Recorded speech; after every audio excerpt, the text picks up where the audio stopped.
अकोला शहरात डासांच्या उपद्रवामुळे नागरिक अक्षरशः हैराण झाले आहेत। यावर त्वरित उपाय न केल्यास महापालिका आयुक्तांच्या निवासस्थानी जाऊन झोपू असा अजब इशारा भाजपचे माजी नगरसेवक गिरीश जोशी यांनी दिला आहे। अकोला शहरातील नागरिक सध्या डासांच्या प्रचंड उपद्रवामुळे त्रस्त झाले आहेत। रात्री झोपणंही मुश्किल झालं असून नदीपात्र, खदाणी आणि अस्वच्छ परिसरांमुळे डासांची संख्या झपाट्याने वाढत आहे। मोरणा नदीच्या पात्रात वाढलेली जलकुंभी तसेच शहरातील जुन्या खदानींमध्ये साचलेलं पाणी यामुळे डासांचा प्रादुर्भाव प्रचंड वाढला आहे।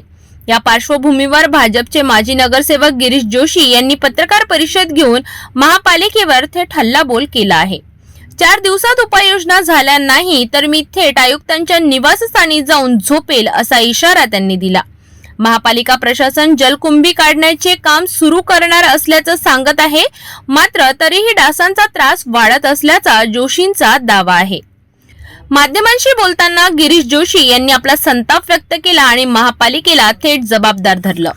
अकोला शहरातून मधोमध मोरणा नदी वाहत असते आणि या मोरणा नदीमध्ये जलकुंभीमुळे डासांचा त्रास दिवसेदिवस वाढत आहे।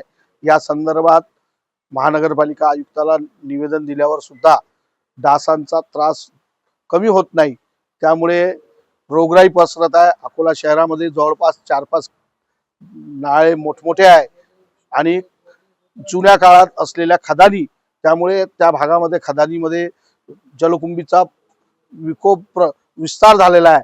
त्यामुळे डासांचा प्रादुर्भाव होत आहे आणि रोगराई पसरत आहे। जर 4 दिवसामध्ये महानगरपालिकेने जर नाही काढली तर आपण आयुक्तांच्या निवासस्थानी जे नागरिक रात्री झोपू शकत नाही त्या सगळ्यांच्या वतीने आयुक्तांच्या निवासस्थानी जाऊन झोपण्याचा अभिनव आंदोलन करू आपण। अकोल्यातील वाढते डास, साचलेली जलकुंभी आणि अस्वच्छतेमुळे नागरिकांमध्ये प्रचंड अस्वस्थता आहे।